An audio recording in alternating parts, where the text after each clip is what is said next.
শ্ৰীমন্ত শংকৰদেৱ সংঘ যোৰহাট জিলা শাখাৰ অন্তৰ্গত এই পূব যোৰহাট আঞ্চলিক শাখাৰ শংকৰ মাধৱ প্ৰাথমিক শাখাৰ এই ক্ষেত্ৰত দুদিনীয়াকৈ শ্ৰীমদ ভাগৱত পাঠ আৰু ব্যাখ্যা অনুষ্ঠান অনুষ্ঠিত হৈছে।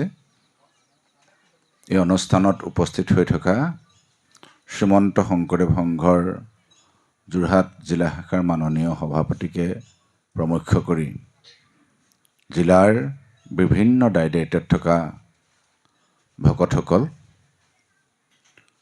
এই পূব যোৰহাট আঞ্চলিক শাখাৰো বিষয়ববীয়া বা পাই সমস্ত, শ্ৰীমন্ত শংকৰদেৱ সংঘৰ কেন্দ্ৰীয় শিশু আৰু আই মাতৃ কল্যাণ সমিতিৰ প্ৰাক্তন সম্পাদিকা গগৈ আইকে প্ৰমুখ্য কৰি ইয়াত উপস্থিত হৈ থকা সমস্ত আইসকল, আদৰণি সমিতিৰ উদযাপন সমিতিৰ বিষয়ববীয়াসকল, বিভিন্ন প্ৰাথমিক শাখাৰ পৰা আহি ইয়াত উপস্থিত হোৱা বাপাই সমস্ত, মোৰ অতি শ্ৰদ্ধাৰ অনিল তাঁতীবাপ,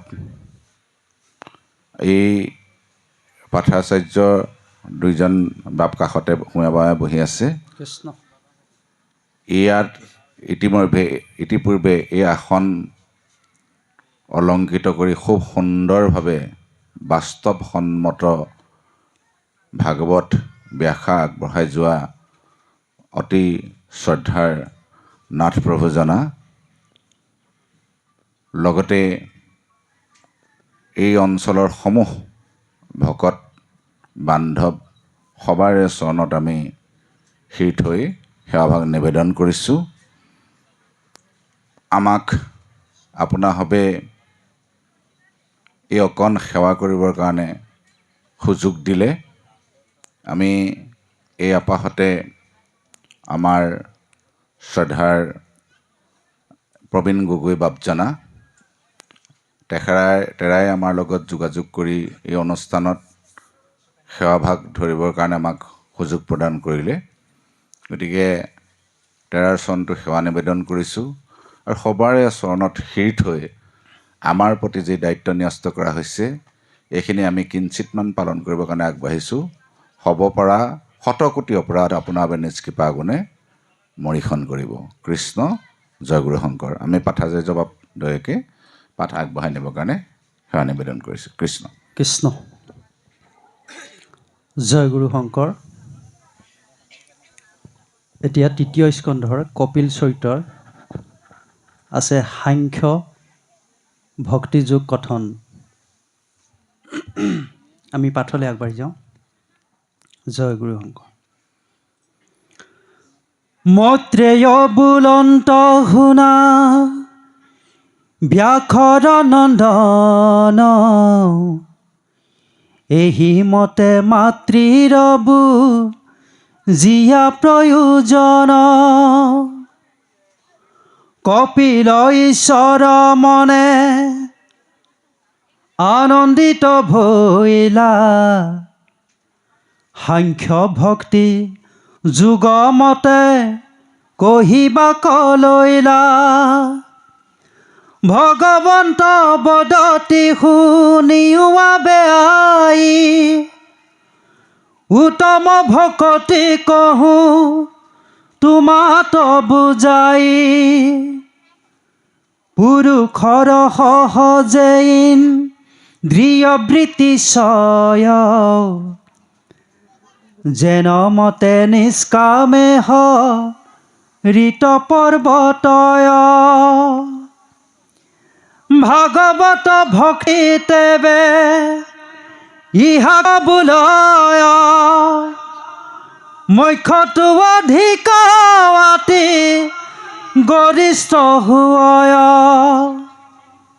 লিংগ দেহা জীৰ্ণ এইটো অল্পতে কৰয়, অনপান ভৰ্গাগ্নিয়ে যেমনে দহয়, গৰ্ভাগ্নিয়ে ভক্তি যে নামতে শ্ৰেষ্ঠ কহিলো নিৰ্ণয় মোৰ পদ সেৱা তৰ শিক যিটো হয় অখুয়ায়ে ৰিয়া অইনো অইনে প্ৰীতি ভাৱে মোৰ নাম গুণ কহ দায় মাত্ৰ গাৱে হাজুৰ্য মুখ্যক মোৰ ঈশান কৰয় বিৰল ভকতি মাতৃ আৰাকে কয় মাধৱ হৰিৰাম কৃষ্ণ মাধৱ হৰিৰাম। আমাৰ নাথবাপে খুব সুন্দৰকৈ অৱতাৰবাদৰ কথাখিনি বা আমাৰ সৃষ্টিৰ কথাখিনি যদিও সংক্ষেপে তথাপিও খুব সুন্দৰকৈ অৱতাৰণা কৰি গৈছে। আৰু এই ভক্তি আচলতে কি সেই সন্দৰ্ভতো তেখেতে খুব সুন্দৰকৈ বক্তব্য ৰাখি গৈছে। মই আপোনাসৱৰ আগত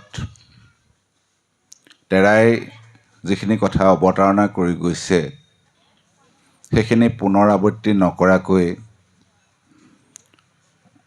আমি ক'বলৈ আগবাঢ়িম। আৰু এটা কথা মই আপোনাসৱৰ আগত অতি বিনম্ৰভাৱে সেৱা জনাইছোঁ যে মোৰ প্ৰয়োজনতকৈ দৃষ্টিশক্তি যথেষ্টখিনি কম। সেইকাৰণে বাপে যেনেকৈ পাঠ কৰি কৰি বা প্ৰত্যেকটো শব্দৰে বিশ্লেষণ কৰি গৈছে মই তেনেকৈ নকৈ সামগ্ৰিকভাৱে যিখিনি কথা সেই কথাখিনিকে অৱতাৰণা কৰিবলৈ প্ৰয়াস কৰিম। এতিয়া যদিও ইয়াত সাংখ্য ভক্তিৰ কথা শিৰোনামত প্ৰকাশ কৰিছে, এই সাংখ্য ভক্তিৰ যিটো সংজ্ঞা সেই সংজ্ঞাটো অতি বিস্তৃত। তো এই বিস্তৃত সংজ্ঞাটো দিবলৈ যাওঁতে সামৰ্থ্য ভক্তিৰ কথাটো অৱতাৰণা কৰি আগবাঢ়িছে। এতিয়া এই ভক্তি কিয় কৰিব লাগে এই কথাখিনি বা সামৰ্থ্য ভক্তি বা ভক্তিৰ ফল কি এই কথাখিনিও নাথবাপে প্ৰকাশ কৰি থৈ গৈছে। তথাপিও আমি আমাৰ গুৰু শ্ৰীমন্ত শংকৰদেৱে যিখিনি কথা ইয়াত বাস্তৱসন্মতভাৱে আমাৰ সমাজত প্ৰৱৰ্তন কৰিবৰ কাৰণে প্ৰয়াস কৰিছিল ভাগৱতৰ আধাৰত, গতিকে এই কথাকেইটাকে আমি অকণমান বিশ্লেষণ কৰিম। কাৰণ ইয়াত ভক্তি বুলি আৰম্ভ কৰোঁতে এটা কথা কৈছে যে আমি পৰস্পৰৰ লগত এজনে আনজনৰ লগত অসূয়া অপ্ৰীতি এইবোৰ ত্যাগ কৰি আমি পৰস্পৰৰ লগত সম্বন্ধ ঘটোৱাৰ কথাটো ইয়াত উল্লেখ কৰিলে। এতিয়া বাস্তৱিকতে দেখোন আমাৰ সমাজত বিভিন্ন খিয়লা খিয়লি কুৰ্চুত কপটতা ঈৰ্ষা অসূয়া এইবোৰেহে বিৰাজ কৰি আছে। এতিয়া সেইবোৰৰ কথাও আমাৰ নাথ বাপৰ বক্তব্যত আমি ওলাই গ'ল যে দুৰ্জনৰ সংগ তেজিতে লাগয়, বা এই ভাগৱতে এই কথাখিনিও কৈ গৈছে। এতিয়া দুৰ্জন, সেইসকলে দুৰ্জন যিসকলৰ মনত অসূয়া অপ্ৰীতি এইবিলাকে বিৰাজমান হৈ থাকে, এইবোৰে প্ৰকাশমান হৈ থাকে। গতিকে এইবোৰ ত্যাগ কৰাৰ কথাটো ইয়াত কৈছে। আৰু সেইকাৰণে সেইবোৰ ত্যাগ কৰিবলৈ হ'লে আমাৰ সাধুৰ সংগৰ আৱশ্যকতা, প্ৰয়োজনীয়তা, এই কথাখিনিও প্ৰকাশ কৰিছে। এতিয়া সেইকাৰণে ভক্তিৰ ফলটো পোনপটীয়াকৈ যদি আমি সহজ অৰ্থত ক'ব বিচাৰোঁ, বা ভাগৱতে কৈছে ভক্তিৰ ফল মুক্তি। এতিয়া এই মুক্তিৰ কথাটো ইয়াত এতিয়া সাজুৰ্য মুক্তিও বাঞ্ছা নকৰে, এই কথাষাৰ কৈ গৈছে। অৰ্থাৎ কিন্তু ভক্তিৰ ফল যদিও মুক্তি, ভকতে কিন্তু সেই মুক্তি বাঞ্ছা নকৰে। সেইকাৰণে মহাপুৰুষ মাধৱদেৱে ঘোষাশাস্ত্ৰৰ একেবাৰে আৰম্ভণিতে সেইজন ভকতক উপাসনা কৰিছে যিজনে মুক্তিও নিবিচাৰে, বাঞ্ছা নকৰে। তেতিয়াহ'লে ভক্তি কৰাৰ কাৰণ কি? ভক্তি কিয় কৰিব লাগে? ভক্তিৰ ফল মুক্তি, মুক্তিটো নালাগে, তেতিয়াহ'লে কি লাগে? এতিয়া আমি বাস্তৱসন্মতভাৱে যদি আমি চিন্তা কৰি চাওঁ যে আমি যে পুৱাৰ পৰা গধূলিলৈকে দৌৰি আছোঁ, বিভিন্ন কৰ্ম কৰিছোঁ, এইবোৰৰ সকলোৰে একোটা একোটা ফল আছে। আমি বাৰু প্ৰকৃততে কি বিচাৰিছোঁ? আমাক কি লাগে? এই যে নাথ বাপে কৈ থৈ গ'ল, আমি ভক্তিটো প্ৰথমে আমাৰ ইন্দ্ৰিয়সমূহৰ জৰিয়তে কৰিব লাগিব। ইন্দ্ৰিয়সমূহক ভকত কৰি ল'ব লাগিব। তাৰ পাছতে আমি পৰিয়ালটোক ভকত কৰিব লাগিব, চুবুৰীটোক ভকত কৰিব লাগিব, বা প্ৰাথমিকখনক আমি ভকত কৰিব লাগিব। প্ৰাথমিকখনক ভকত কৰিবলৈ যোৱাৰ আগতে নিজেই ভকত হৈ ল'ব লাগিব। নিজেই ভকত হ'বলৈ হ'লে ইন্দ্ৰিয়সমূহক ভকত কৰি ল'ব লাগিব। এই কথাখিনি যে উপস্থাপন কৰি থৈ গ'ল, তাৰমানে আমাক কি লাগে? ইন্দ্ৰিয়সমূহ যেতিয়া ভকত হ'ব, আমি কি পাম? ইয়াত কৈ থৈ গ'ল যে সেইজনৰ হেনো কল্যাণ হ'ব, তেওঁৰ কল্যাণ হ'ব। যিজনে ভগৱন্তত ভক্তি কৰিব তেওঁৰ কল্যাণ হ'ব। যে কল্যাণ হ'লে কি হ'ব? তাৰমানে আমাৰ আকাংক্ষিত, আমাৰ বিচাৰ্য, বা আমি কি বিচাৰোঁ? আমি বিচাৰোঁ অকণমান আনন্দ, অকণমান শান্তি। আমি পৰিয়ালটোৰ আটাইকেইজন সদস্যৰ মাজত আমাৰ সদ্ভাৱনা, আমি প্ৰেমেৰে আমি জীৱন নিৰ্বাহ কৰিব খোজোঁ। চুবুৰীটোৰ লোকসকলৰ লগত আমি প্ৰেমেৰে, শান্তিৰে, আনন্দেৰে সময় অতিবাহিত কৰিব খোজোঁ। এয়াই আমাৰ লক্ষ্য, এয়াই আমাৰ উদ্দেশ্য। ভাগৱতৰ উদ্দেশ্য সেয়াই। আমাক শান্তি লাগে, আনন্দ লাগে, প্ৰেমেৰে আমি জীয়াই থাকিব লাগে। প্ৰেমৰ বান্ধোনেৰে আমি বান্ধ খাই পৰস্পৰৰ লগত আমি এই প্ৰেমালাপ, আনন্দৰ ৰস আস্বাদন কৰিব লাগে। আৰু সেয়াই হৈছে ৰাস। আজি কিছুদিনৰ আগতে আমি উদযাপন কৰি গ'লোঁ। এই আনন্দই, এই ৰাসৰ পৰাই, আনন্দৰ ৰসৰ পৰাই উৎপত্তি হৈছে ৰাস। এতিয়া কথাটো হৈছে কি যে আমি আনন্দ পাবলৈ, শান্তিত জীৱন নিৰ্বাহ কৰিবলৈ কিছুমান প্ৰতিবন্ধকতা আছে। সেই প্ৰতিবন্ধকতাবোৰৰ পৰা আমি মুক্ত হ'ব লাগিব। এয়াই মুক্তি।